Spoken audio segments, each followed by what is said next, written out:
All right. Now we are live and in living color. Welcome to another fantastic episode of This Week in Reselling, where we interview special guests each and every week from different walks of life in the reselling world. Here we'll discuss the highs and lows of reselling and dive into great conversation. We are positive that you're going to hear something that's going to help you become a better reseller. I'm your host, Ray, and my co-host, Dustin, is currently MIA. I don't know where he is. He might be getting a beverage, if you will, from the refrigerator.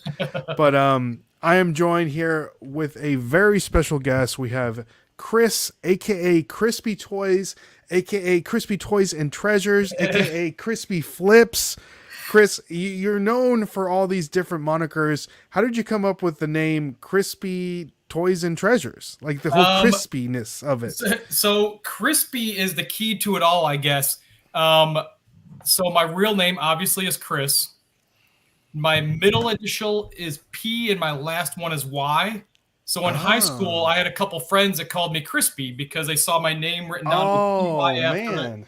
So then that just ended up being like, for an email and anytime I signed up for something, and it just kind of stuck. When I started my toy business, I was like, Crispy's Toy sounds kind of cool. So all went from there. That's really cool. I like the origin of that because it is cool. Crispy, yeah. That's cool. So Chris, for a lot of people that may not know you, I know, we got to meet just by being on TikTok, and then I feel like the TikTok reselling world, for the people that may not know what it is, it's very different from, let's say, Instagram world or YouTube world or even Whatnot world. I know that you are go diving into that head first into Whatnot, so we definitely will get into that. But I wanted to get into, I know that you've been reselling part-time for around 20 years and you recently became full-time. So could you tell us a little bit about that? Like how did you get into reselling, first of all, and then the transition from finally going into part-time reseller to full-time reseller? Yeah, definitely. So like you said, I've been part-time since pretty much the beginning. Like, I don't know, like 98, 99, like whenever eBay really started. So I was a KB Toys manager back in the day. Yeah, that's right. Yeah. So I had a lot of toys, and it got to the point where I just had so many of them. And then I discovered eBay, and I was like, it might be fun just to kind of fool around and sell some stuff off here and there. And so that's kind of how I started, just doing it part-time. Just, it was never anything I thought that would be, a permanent job, or I enjoyed doing it. I never went out seeking things to sell. I was only selling things that had been in my collection. And then there got to be a point where, Hot Wheels collectors, I think a lot of Hot Wheels collectors, a lot of collectors in general do this. I was buying two of things, keep one in the collection, sell one, and then you're kind of selling them to build up, kind of fund your collecting. Mm-hmm. So that's where it all started, really. And then full-time happened because of the C word that shut down the world. I got laid off from the casino. And how did you get into working into a casino? So I was always into playing poker. I was playing poker for quite a bit at the casino in Arizona. And then one day I was just talking to a dealer, and they're, talking about this. There's this new dealing school that opened up, down the road. And so I went home and thought about it, decided to start taking the classes. And next thing you know, I was dealing, and I did it for about 15 years, I guess, something like that. Wow. So I at the casino in Arizona, and I worked at 3 different in Arizona, because there's a lot of casinos out there, actually. In Arizona? And then I moved back to New York right when a new casino opened up here, and I started working there. Okay, nice. What are we doing? Blackjack? Are we doing poker? Are we doing? Only poker. I never learned how to deal anything. I just always had done poker. Dealer forever, and then this new casino, I was there for about a year, and then they promoted me to supervisor. So I was a floor supervisor when I got laid off. Oh, wow. That's interesting. I want to ask you so many questions about working in a casino, but we'll guys, people in the chat, if you have any casino related questions, go ahead and put them down, because I'm curious to know what your questions are. But let's say hi to some people in the chat, Yeah, Chris. sure. We have Jennifer Hayes. Just drop down your link. So, guys, again, I put down or that's Chris's YouTube. In the description is actually Chris's link tree, so you can find him everywhere that he has all of his stuff. Instagram, YouTube, TikTok, whatnot. What am I missing here, Chris? Those are the main ones that I use. I do. I have a Crispy Toys Facebook also. Did you say that? Okay. I did not. Okay, so that's the only other one. I think that's Okay. it. Facebook, Instagram, YouTube, and Whatnot. I also have a Whatnot store. Whatnot. Yeah. Okay. And then TikTok. But yeah, that's pretty much it, I think. Nice. So, guys, make sure to follow Chris on all. I mean, we're talking to Chris here. Used to be a KB Toys manager. So, what year? Talk about the years you worked there. Like, what year? Like, are we talking the 90s, early 2000s? Yeah, it was early 90s. Let's see. I graduated. I'm old. I graduated college or high school. I mean, in 1990. Okay. Which means that must be when I started. I must have started in either 90 or 91, working at KB Toys. And then I was there for about 8 years, probably, because I was still in New York at the time, working with KB Toys. And then as soon as I got out of college in 94, me and my buddies decided to move across the country. And we ended up in Arizona, and I never left. They came back to New York. I stayed there. I ended up getting a job working as manager at a KB Toys in Arizona, and worked at like 4 different KBs in Arizona before I left actually 2 years before they closed up shop. So I kind of got out there just in time. Wow, just in time. Did you see the writing on the wall, or was that? I honestly didn't. I had no idea that they were going to close up like that. But I'm kind of glad I got out when I did. Yeah. But yeah, I loved working there. I absolutely loved working. Oh, I just got another cha-ching. I loved working with the toys and all that good stuff. But yeah. So think about this, guys. So we're talking about, like, right now, the things that are selling so well for people that like to sell toys, or that is that 90s nostalgia. So Chris was like right there in the trenches, selling it firsthand. So you probably remember a lot of the stuff that you sold, and now you're coming across it. You're seeing it again. You have no idea. Well, you know what the big one is? Pokemon. I was there like the craze, the beginning of Pokemon cards. I remember when new boxes would come in, we'd have people waiting at the door when he opened the gate. They'd come running in because they knew we had Pokemon come off the truck, and man, how much do I wish I just grabbed a couple cases or a couple boxes of unopened packs and threw them in my closet for 20 years. Who knew? It's crazy. Did you see, speaking of Pokemon cases, did you happen to see the video where Logan Paul purchased the case of Pokemon? I did. And then he opened it up just to make sure it was legitimate, and it ended up being G.I. Joe cards in Pokemon boxes. Yeah. That's crazy. That was crazy. So we have Kristen the Rural Squirrel says, "Hey guys, first and third, good to see you." That's Unique Tennessee says, "Hey guys, hope you all had a great weekend. Glad that you can come on." That's Unique Tennessee. And we have Turtle Trader says, "Hey Ray and Crispy, good to see you, Turtle Trader." And I'm not ignoring. I'm not logged in. That's why I can't respond to anybody. You're fine. No, you're fine. Again, guys, if you have a question for Chris, put it down in the chat, so we can make sure to ask him that. We have Real Deal Neil that was just on TikTok talking to us. He was the ones that moved over. So thank you so much, Neil, for coming on. Kristen says, "Old, you're my age, Chris." So hey, that's funny. Let's go. So Chris, 20 years reselling game. Yeah. You're seeing things come back around.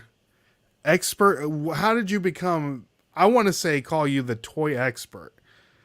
How did you become the toy expert? But before we get into that, let me bring on my co-host here. Hey, there he is. Dustin. What's up, D? What's up? Someone Dustin, forgot to send me the link. I did send it to you, son. No, you didn't. At 7:13, I sent you the link. Well, the only one I got was that one you just sent. No, I sent it to you. I sent it to you the same time I sent Chris's link. Hold on. All right. Anyways, so we have 3 minutes ago. We have Dustin here, my co-host. Dustin, this is Chris. If you haven't already made it, Chris.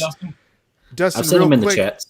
Yeah. So Chris used to be the manager at a KB Toys back in the day, and now he's just specializes in reselling toys. Would you say right? Oh yeah, for sure. Yeah, that's my. I love to do everything. Obviously, I mean, if something comes across my way, I'm not turning it down. But toys is what I know. Like if I see something, I'm like, that's hot, and I know that's what I can just spot from across the room. I saw these turtles I just got. I could show them a little bit if you want. That I got at a yard sale today. I saw those, like I ran down the street to the it was like I was expecting them to be the ones that they redid in the 2000s, not realizing they were vintage turtles at our table. But just real quick, I know you have within arm's length there. Could you show us the blister pack of the Master Splinter? Yeah. So so like I said, it was a kind of a community. It was like a neighborhood. It was a downtown, really small downtown near my house. And they just had tables lined up along Old Town, downtown area. And it was like a free thing where people could just bring out a table, set it up, and sell. So this is it was an older lady.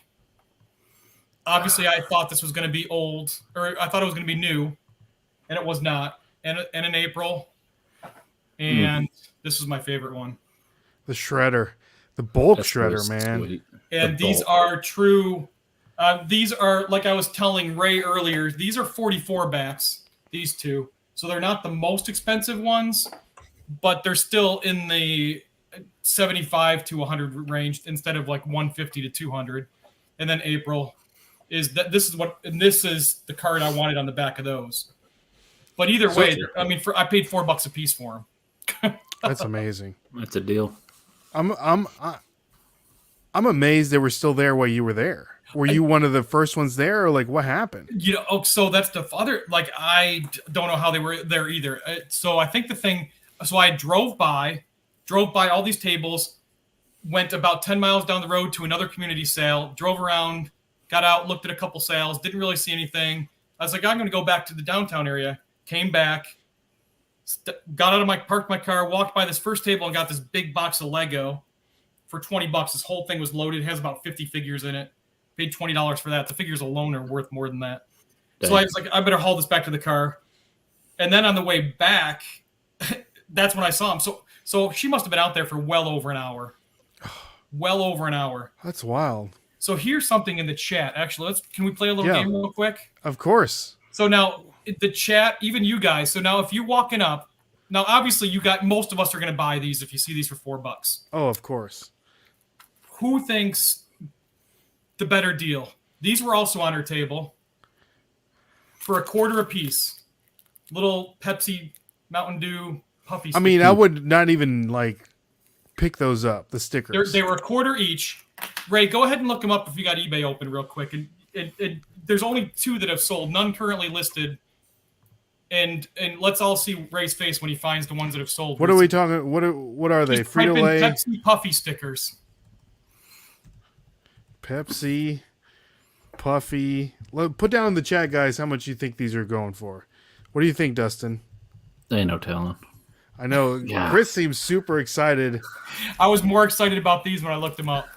I see one listed, so I wonder whose that could be, right? No, I haven't listed mine yet. Oh, you haven't listed yours? No. Okay. So someone has one listed on there. All right, let's see here. So these Pepsi Puffy stickers, they're going for $74 and $50, and you bought them for $0.25 a piece. And the $50 one is open. The $75 one is sealed. Oh wow! Yeah, I got 4 of them for $0.25 a piece. That's amazing. I take that chance for sure. And it's obviously a good sell-through rate. There's 1 listed, 2 have sold within the last couple months. So I mean, to think of how rare they are. Chris, have you noticed any other, I mean, we're talking about pop culture, nostalgia, toys, things that you specialize in. Anything out of the normal that kind of sells like this also? The puff, we're talking about stickers, toys, cards, anything that you have seen that kind of hits the same category, but we would not know to pick it up.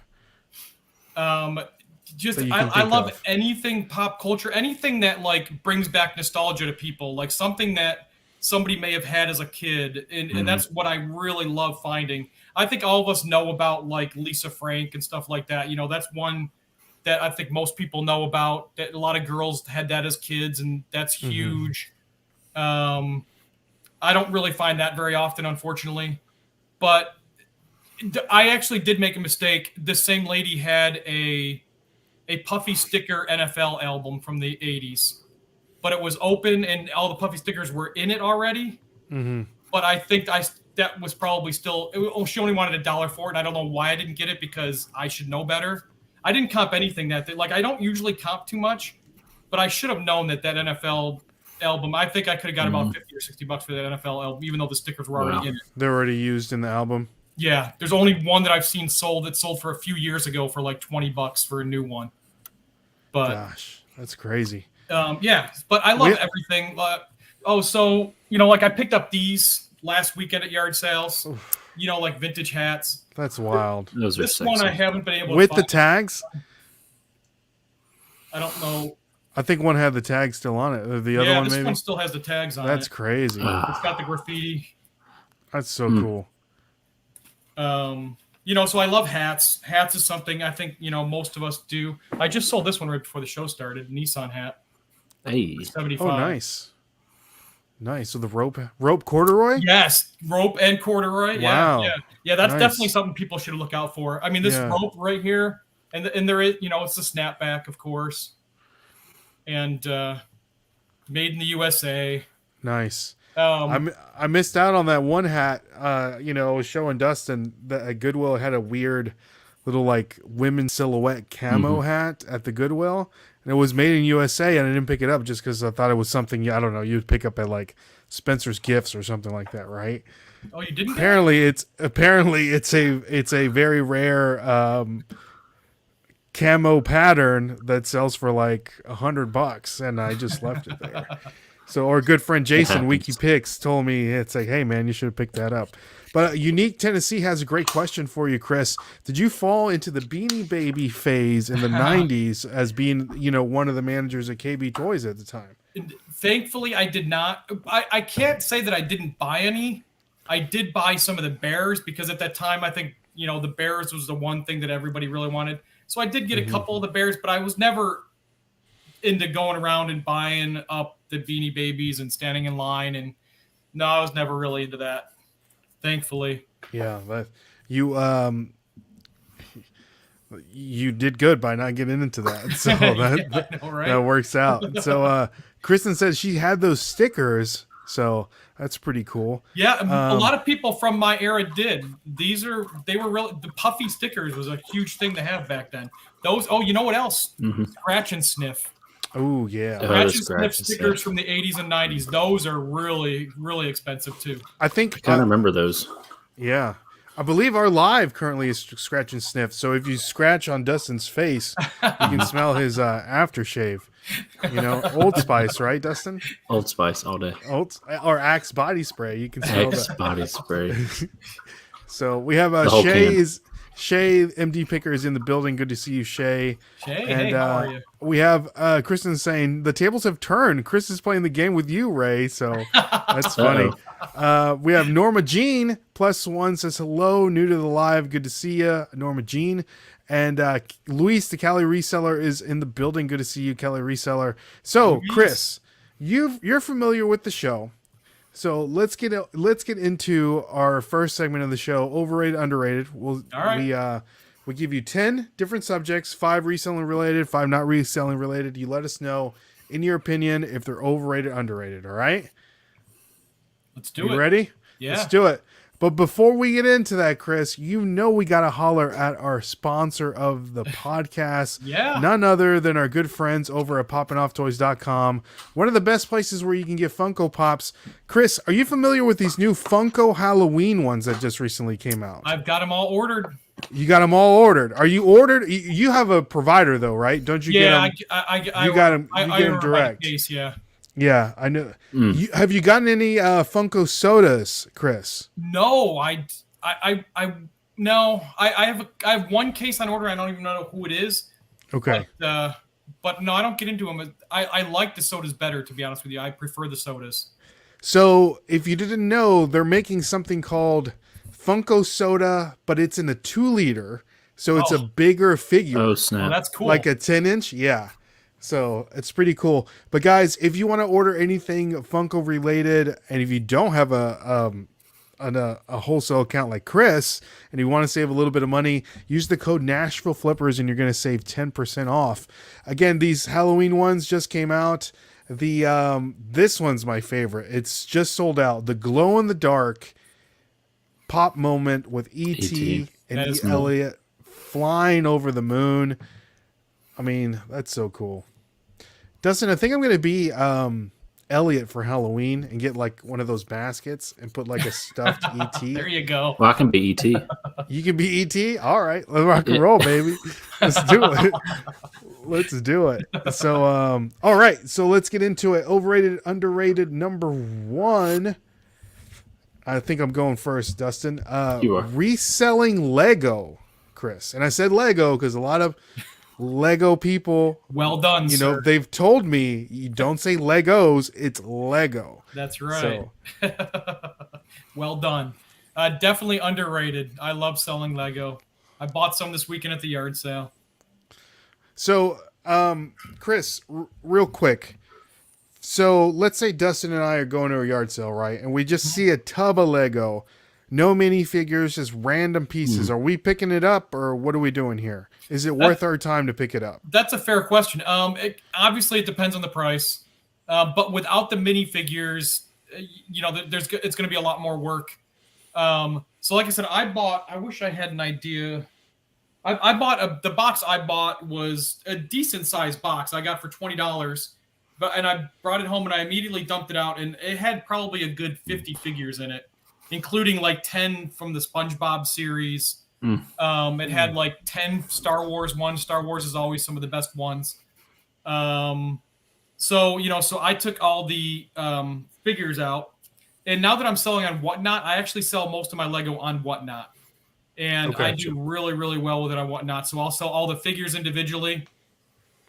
And I should have brought one of the frames over. I just got these cool little square frames that I'm putting the figures in to sell the figures, and I think they look really sweet in them. What's the most expensive Lego minifigure that you've sold? The most expensive one on Whatnot in the last month, I've sold 3 for over $100 each.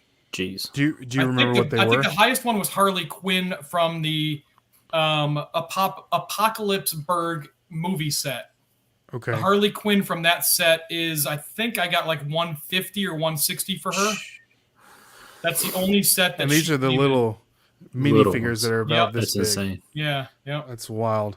I know, Dustin, and I know I've been talking about this, but the Home Alone McAllister's House Lego set, I think I'm going to pull the trigger on it before it's sold out. You should. That's a cool set. Target still has some in stock on their website. I think I'm going to pull the trigger on it. Man.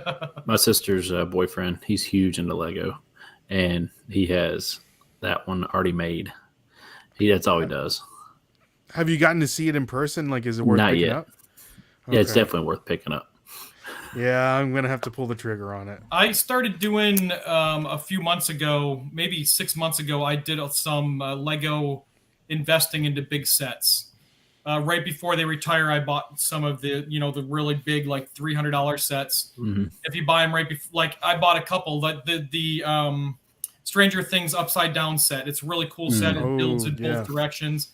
I think I paid like $250 for it. I think that set's already going for over 500 or close to 500, so. And there was another one, a big James Bond car that I bought. I think I paid $3 for that. That one's going for $6 now. So yeah, some of those bigger sets, once they retire, they're really, really. So, Chris, let me ask you this question. If I were to open up the McAllister's box from the Home Alone and build it, will it lose value? Like, am I saving the little packs? Like, how do I prevent it from losing value? Obviously it loses value, but enjoy it while you have. I mean, if you're, I buy sets and play with them. I don't. Yes, I play with them. I build them, play with them, have fun with them, make the figures fight. No, I'm just kidding. Yeah. I think Lego's meant to be enjoyed. I have no problem with that. Obviously, I keep the boxes in really good condition if I do open it, and I carefully open the box and slide the bags out. I don't Mm-hmm. save any of the bags or anything like that. I'm sure some people do. But I try to keep the book in as good condition as possible. Sometimes I don't even put the stickers on the set if it's one that I think I'm going to sell eventually. Oh, yeah. That makes sense. Okay, nice.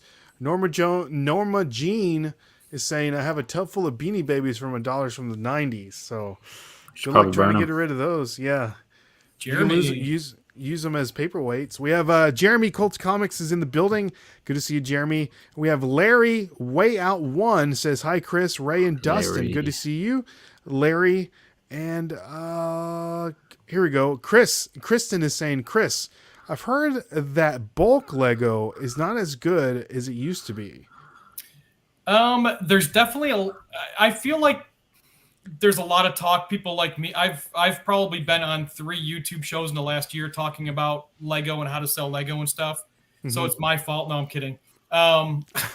There's definitely a lot more people selling it now, I think, but it's still, if you can get it for the right price, I just feel like you can't lose with Lego.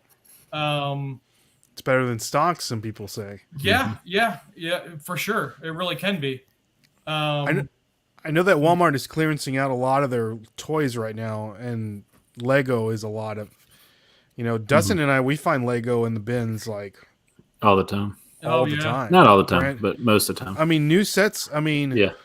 One time we went and some guy found 2 Millennium Falcon Lego sets. Oh, that's awesome. Mm-hmm. And we're like, come on, man. Like when I see you guys get those, I'm very jealous because I only have one bin store near me like that I know of.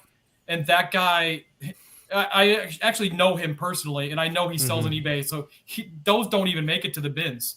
Oh no, that's what it's like. I need a bin store where they put everything in the bins. He takes the best stuff, goes to his eBay store, and it's the stuff nobody wants that goes in his bins. Well, see, a lot of them still here. They do the same thing.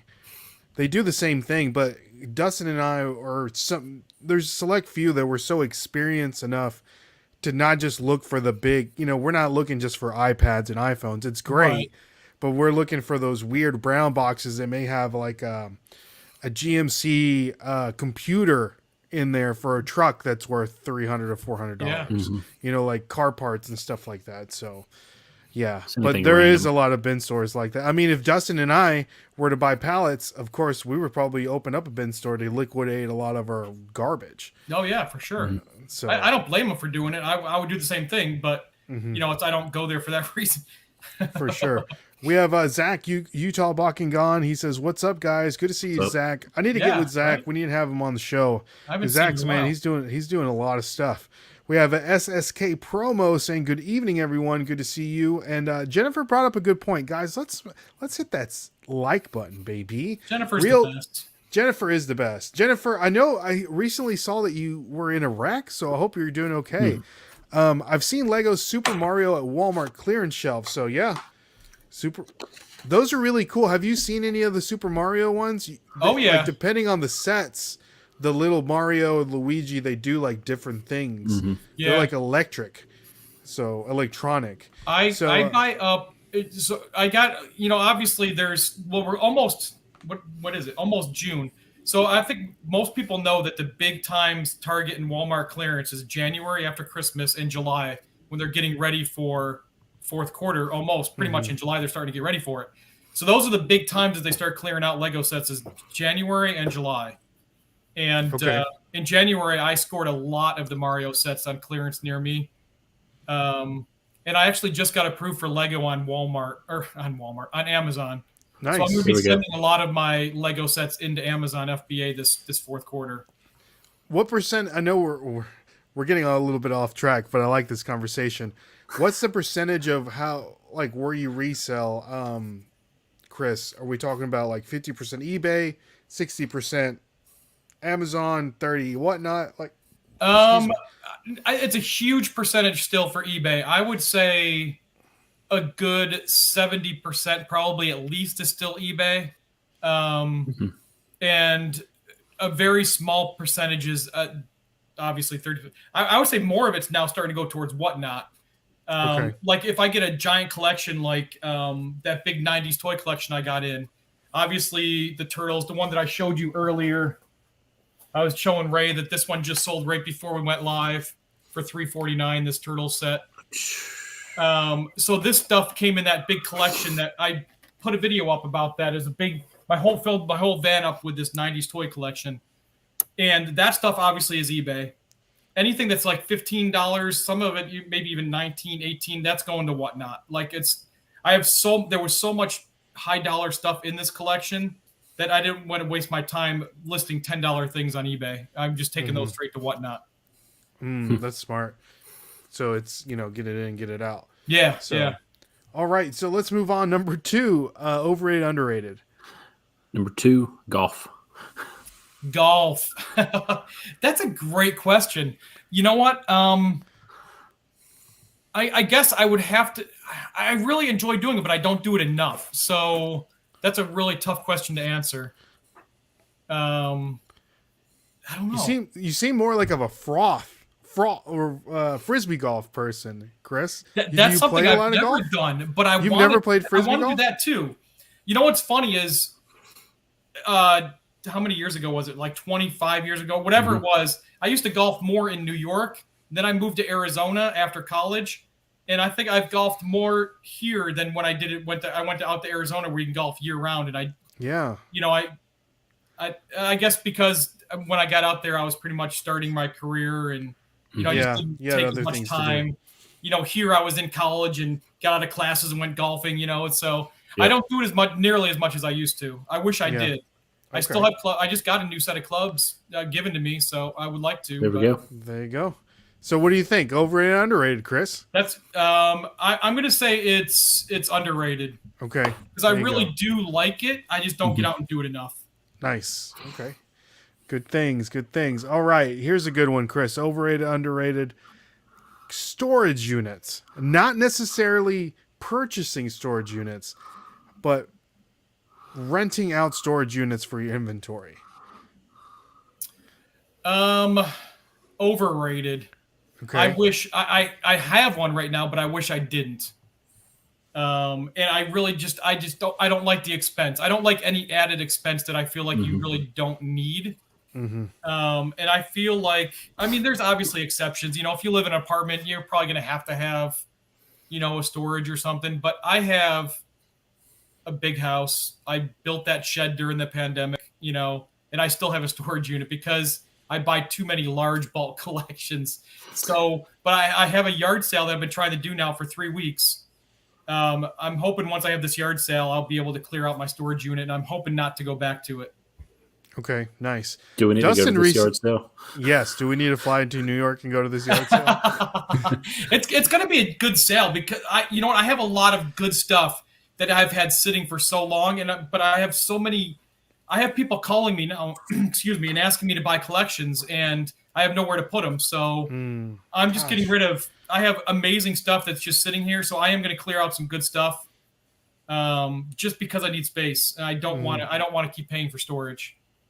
Isn't that crazy? How it's like you probably. Most likely you have the money to purchase these huge collections, but it's like you don't have the space to keep the stuff. Yeah. That's wild, Gosh, that's crazy. All right, so let's move on. Overrated, underrated, number 4. Number 4, Bloomin' Onion from Outback Steakhouse. Overrated. I don't like onion. No Bloomin' Onion, Chris. I didn't have to think about that at all. Sorry. No. Yeah, no, I didn't have to think about that one too hard. Nice. Okay, good. And this is a good one right here, and I think I already know the answer to this. Overrated, underrated, yard sales. Underrated, I guess. Yeah, underrated. Well, I say underrated because I love yard sales, but are they? We all love yard sales, don't we? So are they really underrated? I think we all know how good they are. That's true. So, but they're still underrated where you can walk up to a yard sale that's been there for 2 hours and find this. Exactly. Wild and crazy stuff. All right. Moving on. Overrated, underrated, number 6. Morgan Freeman. Oh, underrated. Yeah? He's God. The voice of God. Isn't he? You're right. Is it Bruce Almighty? Is that Bruce Almighty? Yeah. Yeah. My wife brought up a good point not too long ago. She doesn't remember Morgan Freeman ever being like a young man. Ever since he's always been old. You're right. I don't even like, think I remember that. That's what I'm saying. Like he's always been old. I just remember him from Batman, and that's about it. Batman, Bruce Almighty, Yeah, Shawshank Redemption. Yeah. Oh, Shawshank. Even in Shawshank, he was an old guy, wasn't he? That's what I'm saying. He was just old all of his life. This is an old man. Point. So that's a great point. All his life. All of his life. He's like.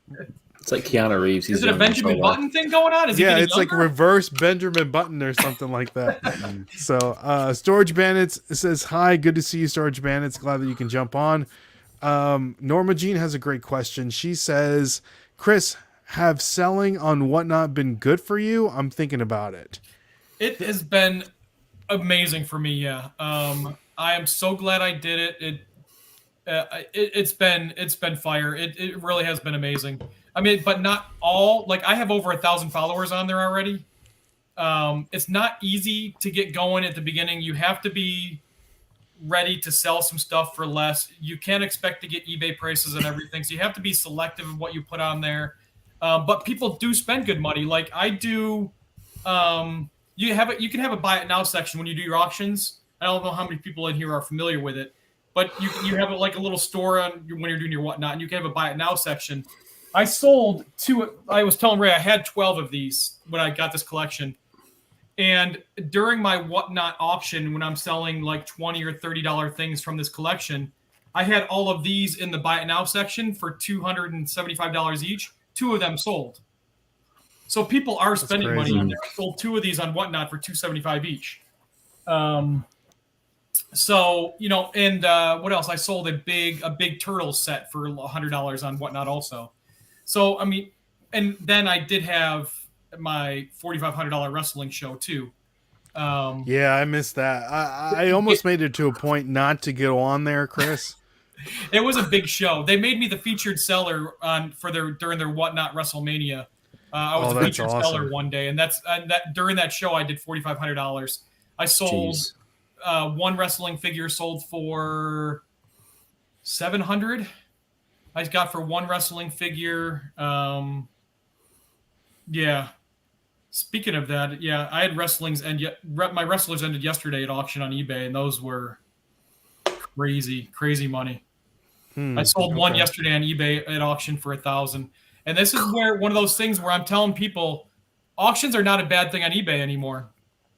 But it has to be, you have to be really selective what you put. You can't put something on there that, everybody has. If there's 40 listings on there for something and you decide to throw yours up at auction, it's probably, you want to do just things that are really hard collectibles, really rare things, and truly rare. That's an overused word, I think, in our community. But yeah, I had some wrestlers. There was one particular one that I started at I think I started it at 400 because that's what I was going to do a buy it now at 400. So I started the auction at 400, and it was at 485 2 seconds before it ended, and then it jumped up to 1,041. Wow! In the last second, it had like 10 bids at the last second. I wish on eBay you can choose when you want your auction to end. Like what day and what time. Yes, that's the only thing that I have an issue with when running auctions on eBay. My big thing is that I wish they would not do sudden death. Like they should do, if there's a bid, just like high bid does this, extends it for 5 seconds, 10 seconds, whatever. I wish there was not, if there's if there's a last second bid, it should extend it. Because I think with all those wrestlers, I could have done even better. And then they can make more money. Yeah, they would make more money, exactly. So I think every one of those wrestlers had bids at the very last second. So I think I would have maybe, I don't want to say doubled because I did $5,000 between all of them, but I probably could have made at least another $1,000 on them all yesterday if they extended them. Like they do on Whatnot. I know one for sure. The one that sold for $1,000, I know for sure I could have done better because. What was the figure, Chris? It was the Demolition Tag Team. We talking about LJN or are we talking about Hasbro? No, it's the Hasbro. Still minty in the package? Yeah, and it was the dual language. You could probably, I'm sure you could pull it. I should have had it ready for you. If you pull up my store, you can see it, or like see my sold things. You can see it just ended yesterday. But still in the pack, right? Yeah, it's still in the package. Yeah, or even if you look up dual language demolition Hasbro or something like that, it would definitely be the top seller. That's it, right? Yeah, that one right there, the 1041. That was mine. Dang, that's awesome. But so the guy, look at just the mask alone is $30. Yes, exactly. That those are hot. So the guy who, when I first listed them, somebody asked me if I would end it and sell it to him, and I said no, I don't like to do that. There's already, it instantly had like 10 watchers in the first hour it was lit up. This guy sent me his Instagram, and he had showed me his wall. His whole man cave is all Hasbro wrestlers. He said he has the biggest Hasbro collection in the world, and he needed that one. He did buy 4 of them from me, but he was one of the last. He didn't bid on anything until the last second. So did he win? He did not win that one. What was the offer that he would have gave you? What was the offer he gave you to? 600. You would have ended. That's it. Wow. Yeah. And the guy who won it instantly emailed me and said that's a grail to anybody that collects demolition because it's the dual language package. That's every one I had at auction last night was dual language, and that's a thing to look for in those Hasbro figures. Nice. Okay. Good look. That's good info. Kristen saying she has her first one at auction this Friday at 7. She's so nervous. So a lot of people are saying they got approved for whatnot. So that's pretty awesome. That's pretty awesome. We have Betty Boot is in the building. Good to see you, Betty Boot. Glad that you can jump on. So where are we at, Dustin? Number 7. Overrated, underrated. The Crispy Shed. Oh, that's definitely underrated. I wish it could be bigger. I wish I could have built the bigger one. How big is your shed? It's 12 foot by 24 foot. And it's not big enough. And how pretty good investment for you, Chris? It was a great investment. I absolutely love it. I have it. It's electricity run from the house into it, and it's also hardwired internet. So I have a computer that stays in there. So I do all my packing, my shipping, my computer work out in the shed. Did you have like a mural and stuff in there? Oh yeah, my buddy painted. Yeah, my buddy painted Batman on one wall and Scooby and Shaggy on another wall. That's so awesome. Yeah, they're great paintings. He did it all freehand. He does it just all out of his head. He just, it's pretty amazing. That's Thank awesome. you, Norma Jean. Appreciate it. Jean says, I just subbed to Chris. I have lots to learn from y'all. Chris is full of knowledge. Where would you think the best place to get the knowledge from, Chris? Are we talking about TikTok, Instagram, to kind of follow you to get the most out of what you? Oh, mine. Yeah. I wish I could say YouTube. I'm starting to build it up, but TikTok is where I post the most. Instagram, I do a lot of stuff when I sell stuff. I'll put on there like when I sold it or something. Although YouTube, I've been good. I just posted today a video. It's now been 3 or 4 weeks in a row that I'm at least trying to do. Every day when I'm before I pack up my stuff, I shoot a video of like what I'm packing up for the day. And then at the end of the week, I edit that all into one video of stuff that's sold. Oh, nice.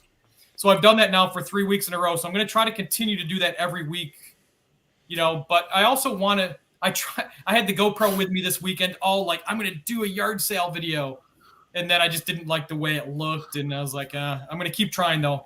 It's hard because it's like, did you do the backpack strap? I tried doing it that way and I didn't like it. And I really like, because I've been out with Dominic, Primetime Treasure Hunter. I've been out with him and I don't know. He just uses his phone and I don't know. I like the way he does it, but I just can't. I feel funny just busting out a phone and start talking to the products, with everybody around. And I don't know. It is weird. You got to get used to talking to yourself for sure. It is weird. So, all right, let's move it on. Number 8. AC/DC, the band. AC/DC, the band. Underrated. Yeah, what's your favorite AC/DC song?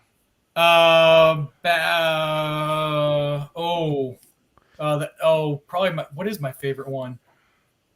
What is it called now? It's the I don't know. I can't think of the name of the song right now. There's a lot of them. The other day, Dustin, I do a martial arts class, Chris, and our warm up the other day, they played the song Thunderstruck, and every time That's they a said good one. thunder, we would have to do a sprawl, and we did it the whole song, and we were Dead. like, I never want to listen to that song ever again in my life. So moving on, number Sure to play it on 9. repeat. I know it's terrible. It's terrible. Moving on, number 9, which we've already gotten into this. Whatnot. Yeah, Jeremy. Whatnot. Overrated, underrated. Definitely underrated. I believe it is anyways. I know. I saw Jeremy's comment. Jeremy, I'm not logged in, so I couldn't respond to you. Sorry, or I would have. So that's funny. Someone called me out the other day too. I was trying to think of the one. The song I was thinking of is like the ballroom song. I can't think of what it. I cannot think of what. I don't know. Maybe ACDC. Maybe Jeremy will know since. Yeah, I know. He claims to be such a big ACDC fan over here. But yeah, Whatnot is definitely underrated. I think it is. I've done really well with it, and you have to take it with a grain of salt. Like, it's not, like I said, you're not going to get the same price as you are on eBay. It's good for getting rid of inventory. That's what I'm using it for. Mm-hmm. I've had. If you take up my best show was the wrestling, where I can't do 4,500 every show, but my regular, I have not done a Funko show where I did less than 1,000 yet, and I only do them for 2 hours. But I think my best Funko show I did 1,800 in 2 hours. In my worst Funko show, I did like 1,020 or something in a 2-hour show. So so Funko is just crazy. Funko, you can get more. I sold some more on Whatnot than I would have sold the same one for on eBay. Oh, wow. That's interesting. Okay. Nice. I thought so too. Nice. Storage Bandit says he has to head out. Good to see you, Storage Bandit. Glad that you can stop by. Ballroom Blitz. Is that the name of the song? I don't think that's AC/DC, is it? That's not. I don't. No, that's not AC/DC. Okay. Was it Ballroom Blitz? Queen, maybe? Or no? I don't know. I know it was in Wayne's World. So moving on. Number 10. Last one. The Office, the show. Underrated. That's a show that I could watch over and over again. Over and over? Okay, nice. Yeah. Who's your favorite character on The Office? I love the interaction between Jim and Dwight. Just everything about that whole Jim picking on Dwight thing is just the best. Dustin, have you seen The Office all the way through? Or are you No, I haven't. You're not much of a comedy sitcom kind of guy, right? No, I mean, you're more of like a drama. You're more of a drama. No, love me some. Was the HBO ones? Not HBO, really. Was it the fantasy football comedy show that came out a few years ago? Oh, just directly about fantasy football. Gosh, what was the name of that show? What was that called? Do you remember that show, Chris? It was like a fantasy football type. Yes. The League. The League. The League. League. I love kind of shows like that. Yeah, that's a good one. Okay, nice. Well, guys, that concludes Overrated, Underrated. Thank you so much, Chris, for answering those questions. So we're going to get into the next segment of the show, a newer segment of the show. We're calling it D's Tip of the Week. So, Dustin, what is your tip of the week? Tip of the week is put anything and everything in your description just to save your butt. I had something come back on me with the VCR. Like, they said it didn't work. Where I stated it didn't. It powered on, but it didn't work. It didn't work at all. But I didn't mention that. You know what I'm saying? So they expected to have the cords, stuff like that. So should have done that. Should have mentioned no cords, no anything, just powers on. But I didn't do that and had to eat the return. But just be as descriptive as possible. There you go. Especially with electronics. Electronics, anything used, anything worn, stuff like that. Yeah, that's good. Has that ever happened to you before, Chris? You know, like something happened to where maybe you didn't know there was something wrong with it, and then the description you didn't put it on there because you didn't know. It actually had like I had a Pokemon figure. Actually, it was a vintage '90s Pokemon. I think it was Misty. It was a Misty action figure from the like 90s. A Tomy one. And I got decent money for it. I think I got like $89 or $90. Somewhere around $90 for it. But I didn't realize that the bubble was starting to pull up on the bottom. And I think it was mine because I kind of looked at the pictures and it kind of like when I looked at the pictures I took of it, I kind of could see where it looked like maybe it could have been. So I have free returns anyways, just because that's something that I do. So, but yeah, I mean, that was my own bad on that one. I obviously, even if I didn't have free returns, I would have took that one back for him because I didn't describe it good enough. Well, there you go. Especially with something that's expensive, you always want to be able to save your butt that way. Real quick, since we're on the subject about returns and stuff like that, you had an issue with that Ninja Turtle toy, Chris. Could you shed a little light on that? Yeah, so it was really crazy. So it was one of those play sets. Like I said, I had like 12 of those play sets. I sold one for $349, so the total sale was like $380 or something with shipping, or no, maybe not, $360, $375, something like that. Anyway, I sent it out in about 4 days, just a few days after I sent it out. First of all, I knew right away where it was going because, when I printed up the label and I looked at it, I could tell that it was a freight forwarder in Oregon. There's a lot of them in Oregon. California has some. So I knew it was a freight forwarder just because of the way it prints out the label and everything. What do you mean by freight forwarder? So like it drop was shipper it was somebody that bought it was either in like Japan or somewhere else, and they have all their stuff shipped to this place. Then this place just builds up all of their stuff and then sends it to them all in one big crate to save them money. It's a very common thing to send. It's like I said, there's a couple of them in Oregon. Then there's a lot of them in California, and there's also one in New York. Obviously they're mainly on the coast because they go out, the big crates leave on boats or whatever.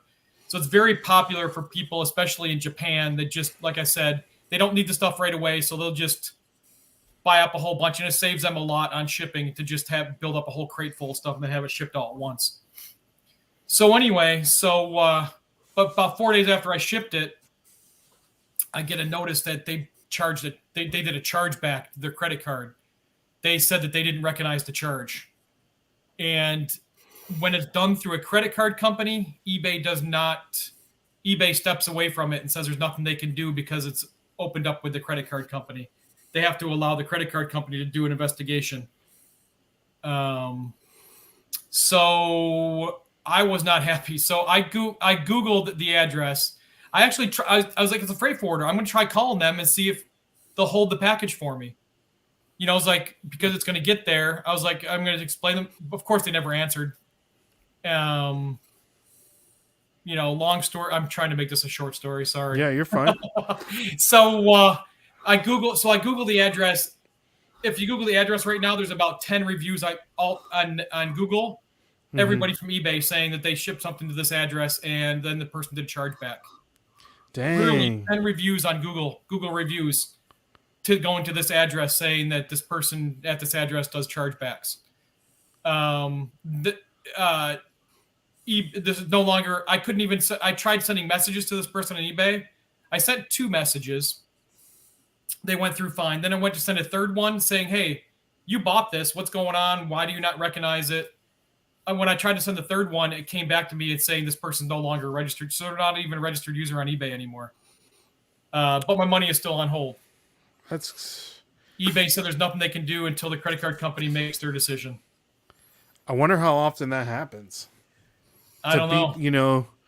Because shoot, I mean, we could. But it seems like a pretty good scam to me. It's like buy something with your credit card and then tell your credit card company you don't recognize the charge. I mean, I'm surprised it doesn't happen more often if that's all you have to do. Exactly. It seems kind of that easy. It seems kind of upsetting to me, but it's. I'm hoping that I'm I don't know what the decision's going to be, but I'm going to ask eBay if it comes back that I lose, will they put me in touch with a credit card company? Because I want to discuss it with them. Be like, look, so you have documentation. Google this address and see that this is a scam. That's wild. Wow, So, that's interesting. Yeah, that is interesting. So hopefully they see that before. Yeah, I mean, it sucks because I'm a full-time seller, so I mean, I need money. I want money, obviously, but I'm not desperate for 300. But if somebody's doing this, if back a year ago, I would have needed that I can't afford to have that 375 sitting there on hold. You know what I'm saying? Like, I need that money. So that's what really sucks is that I've got all this money sitting on hold at eBay that I can't touch. Gosh, that's terrible. That sucks. Well, guys, there you have it. That was Dustin's tip of the week, which is presented to you by none other than our good friends over at stickerwise.com. If you guys want to order some stickers at a very affordable price, go to stickerwise.com and use the code FLIPPERS and you'll get 10% off. That's where we get our Nashville stickers from. And I got some new ones coming, Dustin, so stay tuned for those. I kind of... Back in black? No. Well, hey, there you go. Ballroom Blitz stickers coming soon.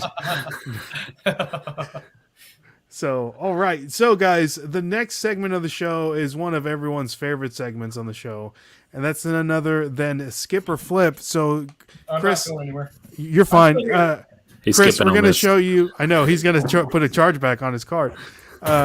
Skip or Flip, we're going to show you 3 different pictures, Chris, 3 different items, and you're going to let us know if you were to find them at the garage sale, yard sale, auction, wherever, would you skip it or will you flip it, okay? And this is everyone in the chat. If you want to participate, let us know. Are you going to flip or are you going to skip, all right? So Jeremy's saying the credit card isn't getting suspicious about their customer about the 10 charge. Yeah, I know, right? I know, right? No, it's normal. Happens all the time. They got to know something. I wonder if it's like... Would they be able to do like a gift card, like a Visa gift card, and then charge you back? Would that be a thing? I don't know. So. I don't think so. Okay, I'm just trying to figure out. I don't know. These scammers, man. Unless they're buying like multiple credit cards. And I don't really like I said, I did a TikTok about it, but I said in the beginning I don't like because it's such a small percentage of like I don't want people that are new to eBay thinking that this stuff happens all the time. You know, I mean, it really doesn't happen that often, but it sucks when it does happen. It sure does. It does. So, all right, Chris, so you ready for skip or flip? Yeah, let's do it. All right, first one up here, guys, and let us know in the chat. Would you skip or flip the items that we're about to show you? So first off, Chris, we have this cat. Looks like he's fresh off the pokey. He's got his prison outfit on, a little action figure for the people that are listening to at home. Action figure of a cat wearing a prison outfit, and he has 4 yellow accessories, a fish, looks like a gun of some sort, a money bag, and then some sort of little figure here. So I'm definitely buying Scratch all day long. Scratch. So you're familiar with this this figure here? Oh Chris. yeah. Oh yeah. Could you tell us a little bit about? You're not going to find it very often. When you do, you better not pass him up because he's one of the top 2 turtle figures ever produced. So this is a Ninja Turtles figure, Chris. Is that what you're saying? It is a Teenage Mutant Ninja Turtles figure. Yes. Okay. So on the boot. On the bottom says 1993 Mirage Studios Playmate Toys. So that's their little stamp here. And this figure doesn't look like it's open, not in the blister pack. It does have some wear on the knuckles. Dustin, what are you doing? You skipping or you flipping? Depends on how much. I got it for like $1.25 maybe.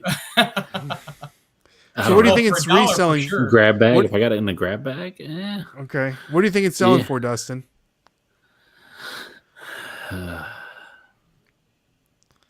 50. 50? Okay. 60 bucks. Okay. Jeremy's saying bye. Kristen is saying I have no idea what this even is.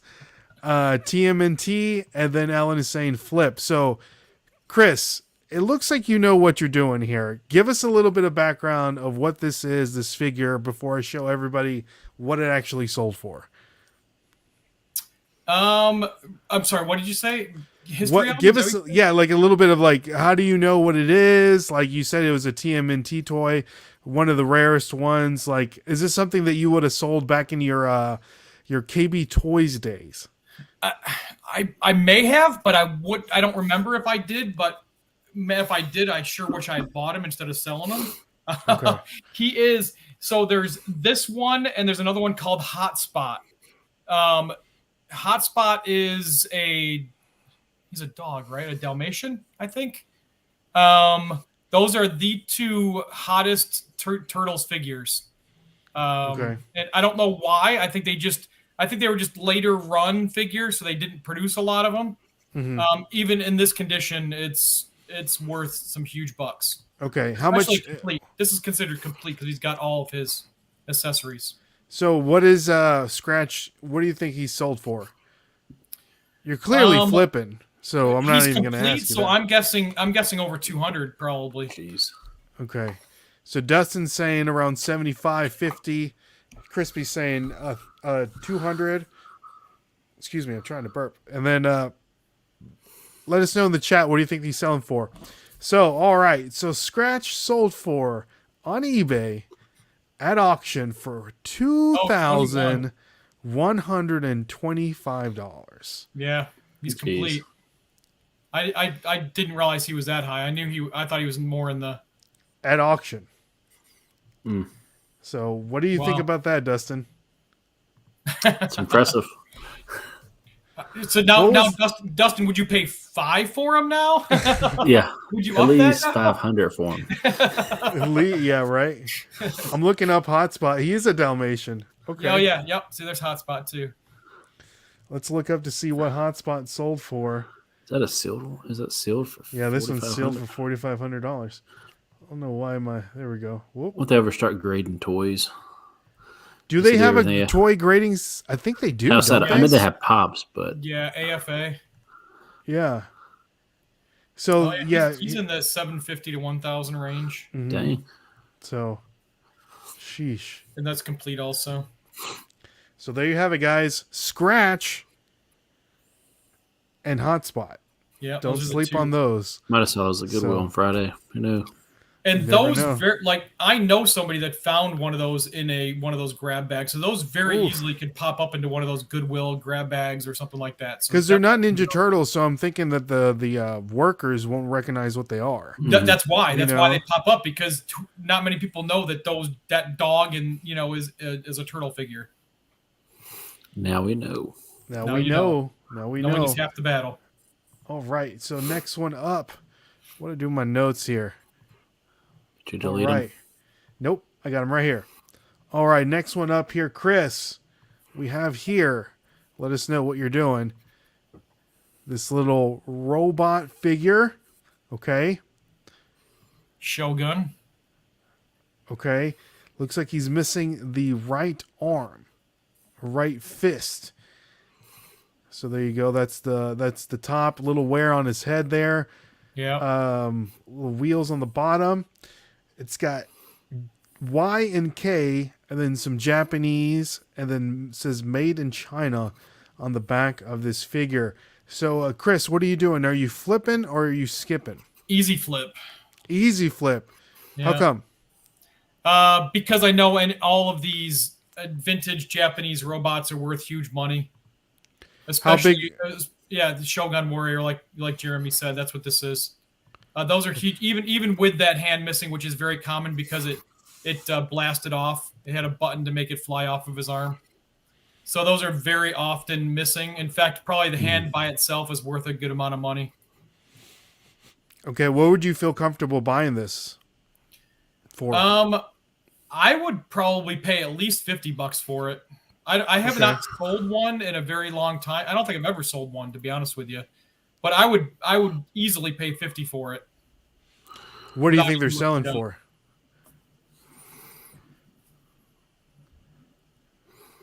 What do you think this one would sell for? I would think that it would go for 253 maybe. Okay. So what are you doing, Dustin, based on that information? I should ask Dustin first before we get I don't know, buy for 10, 15. So what do you think it's selling for, Dustin, since you're buying it for real cheap? Around $100. $100? Okay. Yeah, 120. Nice. Jeremy's saying he found 3 at a garage sale for a few years ago and sold them all in that type of condition between $130 and $200. Nice. That is amazing. Jeremy, what did you pay for it? Yeah, right. For them. That's amazing. Say 10 to 15. Right. All right, guys. So this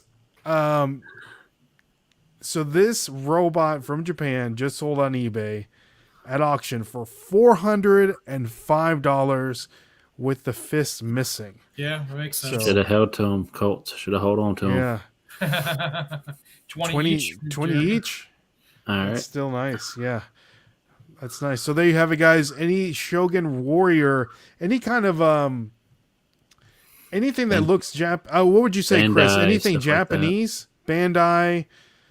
Japan? Yes. Any vintage Bandai, vintage Japanese. They made a lot of old Godzilla stuff. If you see any of the Godzilla ones from that time frame, those are huge money. Dominic from Primetime Treasure Hunter just found one in the box when he was picking up his comic collection recently. The guy had that. Look at this, $899 in the box. That's not the one he sold. That might be. Is that Dominic's?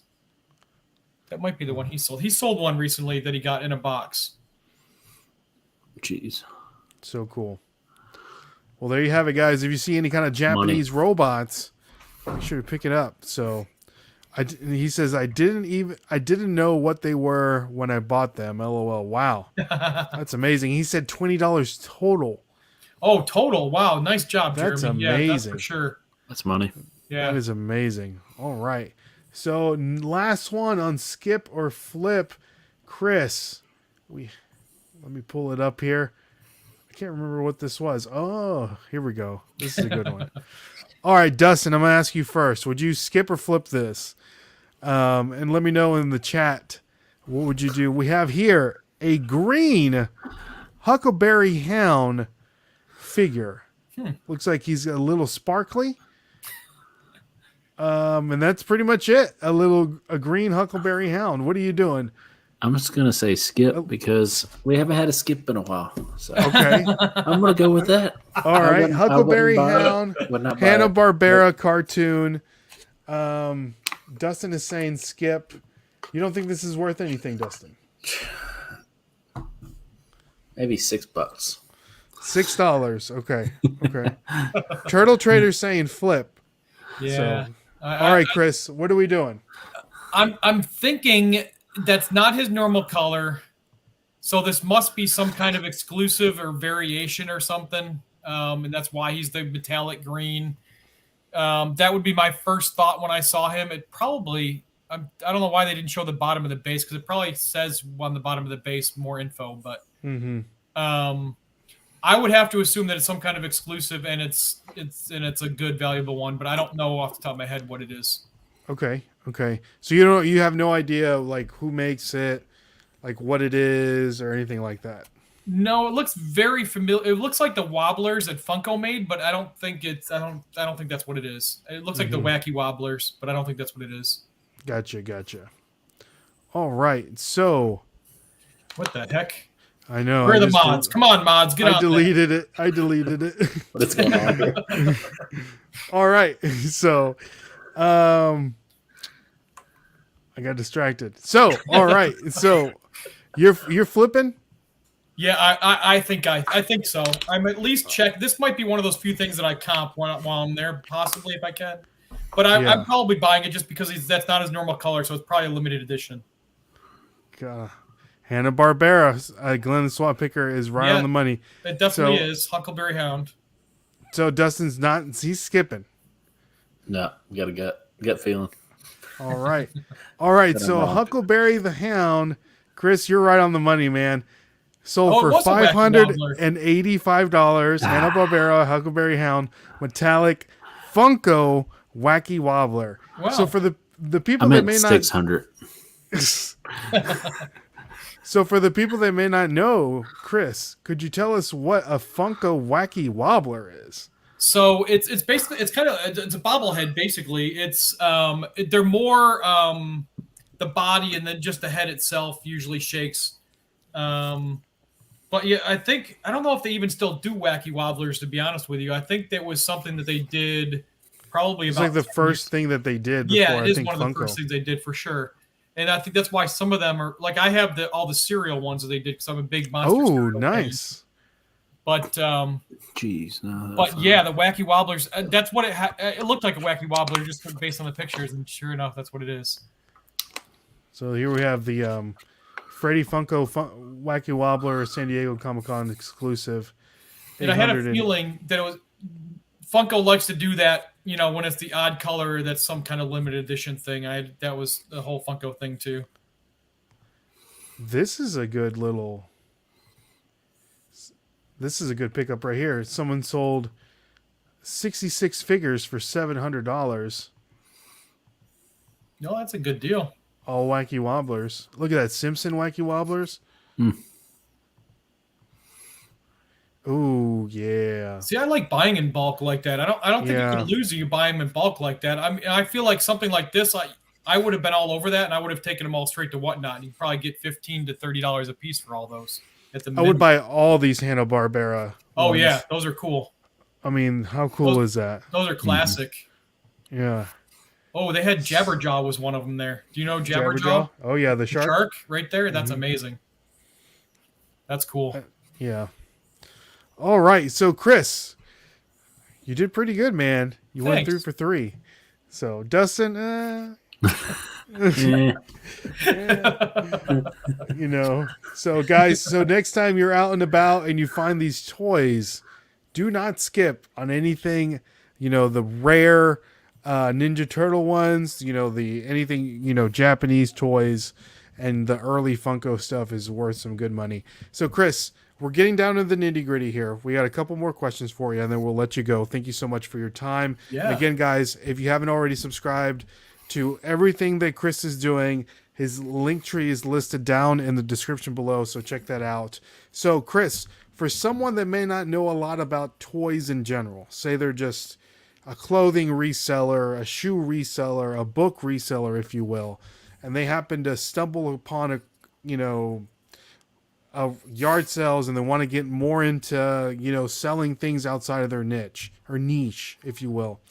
What are some toys that they could look out for? What are some indications that they could look for so they know to pick it up and not necessarily like waste their time?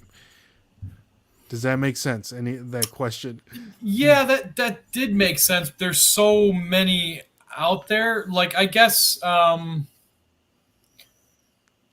so it's a very broad question. Yeah, it is a very broad question. There's, but like, say like if you had an apprentice, if you will, and you were teaching someone, if you go to a yard sale, do not pass this up, like, period, like look for it, comp it out, I'm having them basically run down, like there's even websites out there where you can run down lists of like 90s toys and everything about the 90s. And this is something that just is, it's a reseller thing to know anyways, that as, we progress, it's right now, it's the people that grew up in the 90s are getting to be the age where they now have jobs, they have families. They're starting to spend some of that extra income on things that they had when they were kids. So the 90s toys are very, very, very hot right now. And it's, and so I would have somebody like look at those 90s toys, and it's all obviously, all toys, 80s too. But like just study up on like the Power Range. Yeah, no Beanie Baby, exactly. Power Rangers, Turtles, G.I. Joe, He-Man, just there's a website called Transformer Land. Just pop open Transformer Land and go down and look at some of the toys on there. And there's a lot of toys on there that aren't very common that you should know also. Just those are the types of things that you're going to see pop up once in a while. They might sit around because nobody else knows what they are. That's I guess that would be my advice is do a little bit of research on looking up 90s toys and even 80s toys. Hit clips. I remember hit clips. Those were amazing. I was selling those when I was at KB Toys. I remember hit clips. Are those worth anything right now? I'm pretty sure they are, especially if they're still in the package. But what about some vintage slap bracelets? We got Tinder back. Oh, come on. What is going on, Ray? What is going on? I might have to report, there we go. Thank you, Must guys. be the guy charging the credit cards. Same guy. That's great. That's great. Thank you, Kristen, for reporting them. But we're talking about hit clips and the 90s pop music that was on those little, what were they? Just like basically like SD cards? I think so. They like tiny little it was like a little boombox player and oh wow, yeah, they do go for a lot. They're little keychain things. They do go for a lot. $100 in the package. Look at that. Yeah. I don't think I've ever seen one recently. Yeah, I haven't seen one in a long time. That reminds me, today, Dustin, is the 23rd anniversary of the Backstreet Boys Millennium album that released 23 years ago. So I've been selling a lot of New Kids on the Block dolls. I got a lot of that in that 90s collection I picked up. Oh, yeah? Okay. Nice. And there was just a lot of, like I was saying, there was a lot of toys in that collection that I wasn't I knew what Battle Trolls were, but Battle Trolls is something that, Dungeons and Dragons figures I did amazingly well with because those don't show up in package very often. Mm-hmm. So I actually did a video that I posted, I think last week or the week before. I had my best week ever because I sold, one person bought 12 of the Dungeons and Dragons. So it was my biggest one sale to one person ever. This guy spent over $4,000 with me. He bought 12 Dungeons and Dragons figures. Okay, nice. And it was the day after I had the chargeback, so I was scared at first. Oh, you kind think of it was a quick the same funny guy? Story. I was a little bit nervous. It just happened to charge. So then I looked at I stalked his eBay account. He sells graded Dungeons and Dragons figures. Oh. So I felt much better about that. So he was obviously buying mine to grade them. So then he messaged me and said he was just up and grading his collection and asked if I had more. And then I immediately got amazing feedback when he received them. So I've already got all the positive feedback. So I'm like, it was a huge brick off my shoulders as soon as, that was a huge sale, $4,000. That's awesome. So to get that positive feedback and to, that was nice. Normal Picker says he flipped a $1 Beanie Baby for Amazon bin store the other day for $15. Bought it just to see if it was possible. Hey, it can happen. It can happen. Hey, I did the same thing. Yeah. It hasn't happened yet. Dustin, that's funny. So Chris, you got a lot going on, man. You got the whatnot thing going on. So our last question of the day here: what are some of Chris's goals for this year? Let's talk about business-related goals, and let's say some personal goals that maybe you're trying to reach, and then we'll let you go for the night. That is good questions. So my goal at the beginning, I actually wrote down. I should have had my notes.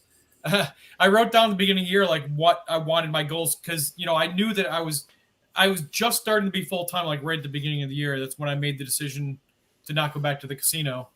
So I wanted to have some goals written down and everything. And one of my biggest goals, it's not flashy, it's nothing too exciting. It's just to be more organized. And so I don't know if that's the type of goal you were looking for. Obviously, that's a great goal. It's a lot of people might say, that they want to get this many sales. Obviously, I want to have big sales, but I think the best part of your business is getting yourself organized. I want to get organized to the point where I could have. Right now, I don't feel like I could have somebody come in and help me with my business because it's all over the place as far as the way I do things. I want to have a streamlined, where everything. I have a decent inventory organization as far as boxes and labeled and where things are and everything. But it's a mess in the shed as far as boxes thrown about and, and where all my packing materials are is kind of organized, but then there's some here and some here and some here. And it's like an organized mess, basically. Yeah. I know where everything is, like I said, but I want to be able to have somebody else come in and help me. If I want to take a few days off, I want somebody to be able to come in and pack stuff up when I'm gone. So that was my main goal at the beginning of the year. And it's May. I'm getting a little bit closer. Yeah, that's good, man. Right now, my goal is I'm building a studio for Whatnot. Oh, so I can keep my flow going, because I've been doing so well with my shows on there, but I've been doing them in my downstairs like TV room where I have it all set up. Then when the show ends, I have to take it down and prepare for the next show. I want to have an area where I can just have everything always on shelves, ready to go. If I just want to do a spur of the moment show, I have everything set up and ready to go already. So that's what I'm working on right now. Gosh, that sounds like a lot of work. Well, I'm thinking to myself, okay, so like I'm here at my office or whatever, right? If I were to do a Whatnot, it would come through right here. So basically it's like, okay, I have all the inventory that I'm looking to sell. When it sells, I got to make sure that it's marked correctly for me to ship it, but I got to put it up and put it down, and it just seems like a lot of work. After, you're on for 2 hours or whatever, how many hours you're on. So, real quick question, Chris. How do you know, like, let's say Funko Pop sells on Whatnot? Like, does Whatnot have, like, it categorized on, like, who it sells to so you can go back and check, mail it off correctly? Or do you have to keep tabs? Or how does that usually work? The shipping is absolutely amazing. It is such an awesome shipping, like, setup that they have and everything. Funko is the easiest because they started out as Funko comic books, sports cards. So they have a database of Funko with barcodes. So if you're setting up your Funko show, I can just scan a Funko Pop using the barcode, and it pops up and puts it into my Whatnot store just by scanning the barcode. Oh wow, that's awesome. So then when I hit that pop to auction off that pop, it knows exactly which one it is. So at the end of the show, it tells me Ray bought the turtle Funko Pop, and this is his address. This is how much we say that all the Funko Pops weigh. This is the box that should go in. I just click one button, pack it up, and send it. The label prints out on my label printer, and it's gone. So it's actually really, really easy to ship through Whatnot. Okay, nice. All right, so Chris, you do need to take good notes. If you don't, sorry, I didn't mean to cut you off. No, you're fine. Go ahead. Like I've had shows where, because you can do, like when I do my Lego shows, I'm not sitting there and writing down.